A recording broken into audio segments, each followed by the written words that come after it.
Hi friends, எல்லாருக்கும் வணக்கம். எல்லாருக்கும் இனிய மாட்டுப்பொங்கல் நல்வாழ்த்துக்கள். இது எனக்கு ரொம்ப ரொம்ப புதுசாக இருந்துச்சு. கோயம்புத்தூரில் தான் நான் இருக்கேன். பால் கம்பெனியில் பார்த்திங்கன்னா மாதேஸ்வரன் திருக்கோயில்னு சொல்லிட்டு ஒரு கோயில் இருக்குது. அங்கே பார்த்திங்கன்னா மாடு, ஆடு, கோழி எல்லா விலங்குகளையும் கூப்பிட்டு சாமி கும்பிட வச்சு கூட்டிகிட்டு போயிட்டு இருந்தாங்க. எனக்கு ரொம்ப ரொம்ப புதுசாக இருந்தது. அதை அப்படியே வேடிக்கை பார்த்துட்டு அப்படியே வந்துட்டேன் வீட்டுக்கு.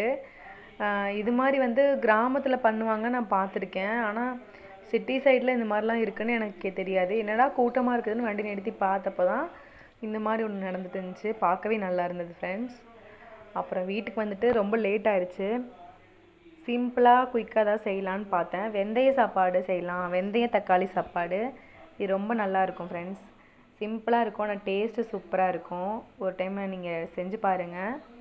குக்கரில் ஆயிலு, கடுகு, கொஞ்சம் வெந்தயம் நிறையா போட்டுக்கோங்க. வெந்தயம் ஒரு ஸ்பூன் அந்த மாதிரி போட்டுக்கோங்க. நான் 1/2 கிலோ அரிசி போட்டிருக்கேன். போட்டுட்டு அதுக்கப்புறம் பார்த்திங்கன்னா வெங்காயம், பச்சை மிளகா, அப்புறம் கருவேப்பிலை எல்லாம் போட்டு நல்லா தாளித்து விட்டுடலாம். வரமிளகா இருந்தால் வரமிளகாயும் சேர்த்திக்கலாம். அப்புறம் இஞ்சி பூண்டு நல்லா குறப்பாக அரைச்சிட்டு அதையும் சேர்த்திக்கலாம். இஞ்சி பூண்டு மட்டும்தான் இதில் டேஸ்ட்டு. வேறு எதுவுமே பட்டை, கிராம்பு, சோம்பு, கரம் மசாலா அந்த மாதிரியான எந்த ஸ்பைசஸும் நம்ம போட போகிறதில்ல. வெறும் இஞ்சி பூண்டு பேஸ்ட்டு, வெந்தயம் இது மட்டும்தான் வச்சு ட்ரை பண்ணுறேன்.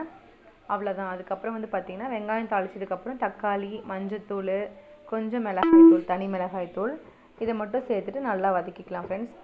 தக்காளி நல்லா குழைவாக வெந்துடணும். அந்த பச்சை வாசனை எல்லாம் போனதுக்கப்புறம் பார்த்திங்கன்னா கொஞ்சம் தண்ணி அளந்து வச்சுக்கிறேன். அந்த தண்ணி எடுத்து அப்படியே ஊற்றிக்கலாம் ஃப்ரெண்ட்ஸ். 2 டம்ளர் அரிசிக்கு பார்த்திங்கன்னா 4 டம்ளர் தண்ணி ஊற்றிருக்கேன். ஊற்றிட்டு நல்லா கொதிச்சதுக்கப்புறம் பார்த்திங்கன்னா ஊற வச்சுருந்த அரிசி அதையும் போட்டுக்கலாம். போட்டுட்டு நல்லா ஒரு கொதி வந்துடும். நல்லா கொதி உப்பு காரம் எல்லாம் பார்த்துட்டு நல்லா இருந்ததுன்னா க்ளோஸ் பண்ணி வச்சிடலாம். அவ்வளோதான்.